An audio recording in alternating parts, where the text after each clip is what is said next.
Hi there, Sandra. My name is Ellen, and I'll be correcting this set of essays for you. Glad to see that you have submitted a set of essays for some feedback. That is a great way to improve. So let's get right into this correction and see what you wrote. Um, I wasn't able to open the attachment you sent us for some reason, but I think I found the pie chart that you used. So it's important for me to have that to refer to. Anyway, let's get right into this. Let's see what you said. Australian high school graduates are evaluated in the years 1980, 1990, and 2000, and the result of the survey shown the next trends. Okay, so I assume that you mean this to be your introduction. It's not really particularly descriptive in the way that it needs to be. Yes, you told us that it's about high school graduates. Yes, you gave us the years, but there is kind of a more standard formulaic IELTS way of doing this.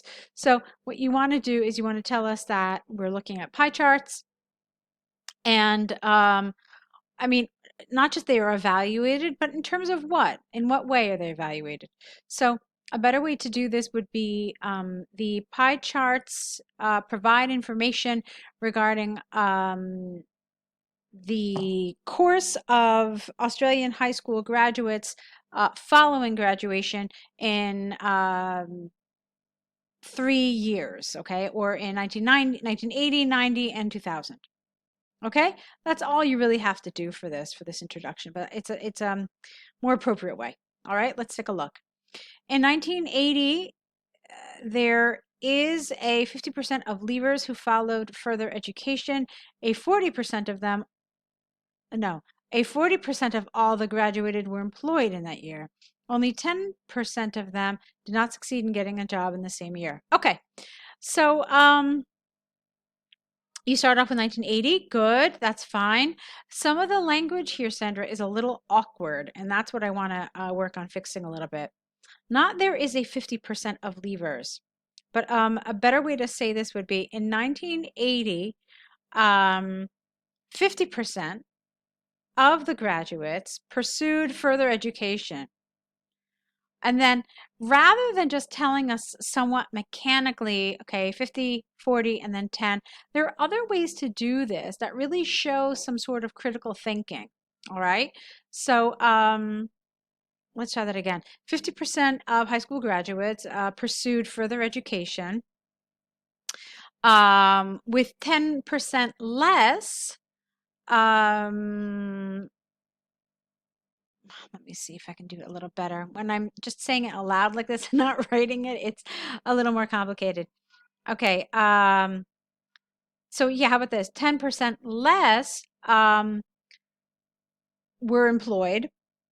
Okay, and then this was fine. Only 10% of them did not succeed in getting a job in the same year. All right, that's fine. Okay, but try to do a little more than just, okay, this was 50, this was 40, and this was 10. In 1990, half of the leavers got a job. Okay, now what I want to hear here is how does this compare to the 1980 figure? Okay, so it looks like this percentage rose, and that's something you want to tell us. So in 1990, half of the graduates got a job, or you could say in 1990, the percentage of those who got a job increased to 50%.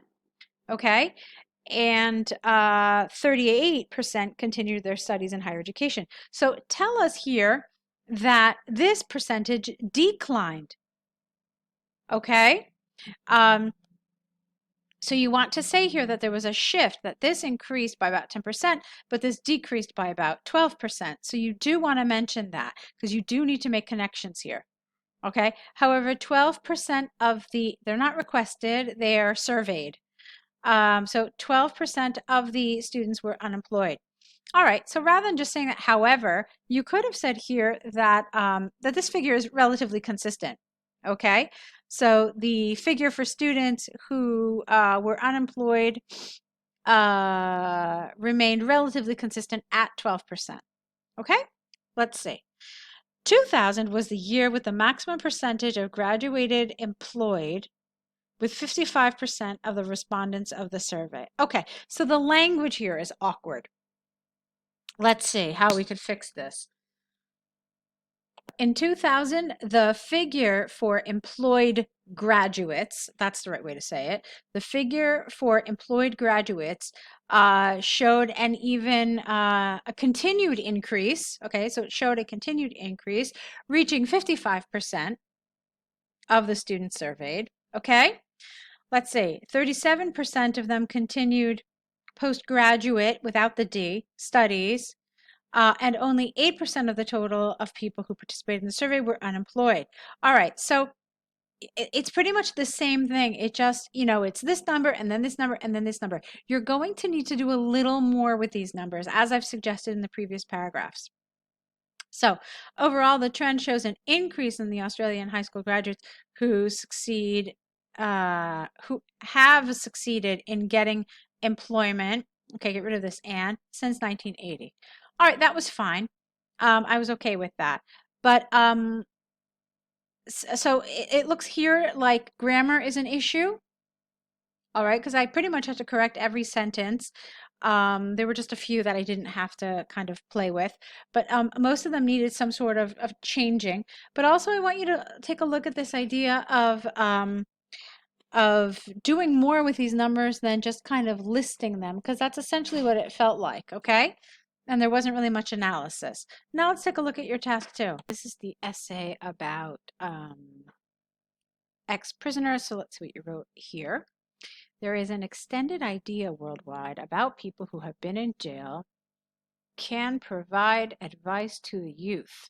However, the constant increase in the rates of young people involved in criminal activity all over the world contrast to the previous idea. In my opinion, not only ex-convicts can teach to teenagers, but also other adult citizens. All right, so what we've got here, once again, is an issue with grammar. There are definitely some problems with this paragraph. Each of the sentences had some errors, so let's talk about them. This is awkward. There is an extended idea worldwide. That doesn't really carry a lot of meaning, the idea of an extended idea worldwide. It's not something that creates a collocation. So I would have changed that, okay? To something maybe like there is an initiative around the world where people who have been in jail are suggested to provide advice to the youth, okay, in order to prevent crime. All right, just talk about their experience, something, okay, something like that. And then here, I don't really know how relevant this is, to be honest with you. So I don't think that this sentence should stay. This is because we're not talking really about this increase of young criminals. That's not what the essay is asking you to talk about here. So you don't need to deal with this. You need to deal with instead just whether these former criminals are the best people to talk to youngsters or not. Okay, so in my opinion, not only can ex-convicts with a dash here, so not only can ex-convicts teach teens or teenagers, but also other adult citizens can, but also other, no. So not only can ex-convicts teach teenagers, but other citizens can also. There we go. That's what I wanted to say. So that's how I would have done this. It is true that most of the people who committed crime in the past have learned a lesson to share to the society. Furthermore, they serve as example to the young generations in what they should avoid to do, not fall in criminal activity. Okay, so you have a paragraph here that is 2 sentences. There are grammatical mistakes in it, Sandra. Let's see. It is true that most of the people who have committed a crime in the past have learned a lesson to share with society. Furthermore, they serve as examples to the young generations in what they should do to avoid falling into criminal activity. Okay, so that's the grammatical part of this. But still, it's not a full paragraph, not with just 2 sentences. Okay, so I would have changed this. Let's just think about this for a minute, but let's move on, and then we'll talk about that paragraph a little bit. Although the jail experience can be used to teach, the rates of criminal activity in which young people are, because it's the rates are involved, lead to a general thinking on how to use that experience properly. This is spelled wrong. Moreover, adolescents have the tendency to follow transgressive examples. You need a double S here. Even if those involve members of gangs, teenagers follow the fashion trends and the most popular influencers. Okay, so what's the point of this paragraph? You're telling us that, let's see, basically that adolescents won't pay attention to these criminals as something to avoid, but rather they will kind of romanticize it and follow it, maybe? That's kind of what I think you're saying. Nowadays, that popularity is found, for instance, in YouTubers, Instagram users, and so forth. Most of the worldwide influencers are not particularly linked to high values, but to scandals and excessive in use of drugs or criminal activities. All right, excessive use. Oh, wait, but to scandals and in any case, this paragraph is really off topic for me. We don't need to be talking about the things that influence young people, YouTubers, Instagrammers, and so forth. So this paragraph really doesn't belong in this essay. However, adult professionals serve as an example to the children and teenagers. There are a lot of teachers, engineers, doctors, and others whose work is unknown and who can share their experience to promote values in the youngest generations. Okay, that's a nice couple of sentences there. I like it. Overall, although without the T, young people can see ex-convicts dash here as an example to avoid. Many teenagers copy influencers even if they are criminals. The high rates of criminal activity linked to the youth could be explained by the influence of adult citizens involved in illegal activities. Okay, so we already established that there are a number of grammatical mistakes. These last 2 paragraphs were a lot better in terms of grammar, a lot better. But I'm seeing a lot of issues. First of all, your paragraphing is not appropriate. You had 1, 2, 3, 4, 5, 6 paragraphs. We typically recommend a 4-paragraph structure. I had a hard time kind of trying to find your central idea, and that's an element of coherence and cohesion. So, and the structure of this had problems. So there's definitely an issue with coherence and cohesion. Okay, the 2 things I just mentioned fall under that category. As far as task achievement goes, there were also some issues because I don't really feel like you did talk about it, but you didn't really totally um, answer the question that was given to you. It's asking if these people are the best people. You did say no. You did say that adult citizens, who are professionals are as well.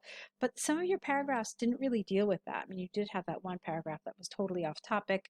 So I would have liked to see this just completely rewritten, reorganized. Okay. I really want to recommend to you, Sandra, to sign up for the online course.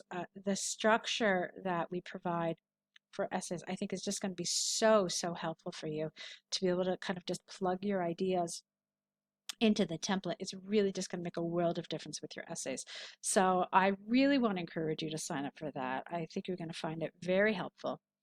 And we can work on some of those grammar issues as well. All right. So see if that's something you can do, though. There will be a link in the email on how to continue working with us. Okay, so I really want to encourage you to do that. Best of luck to you.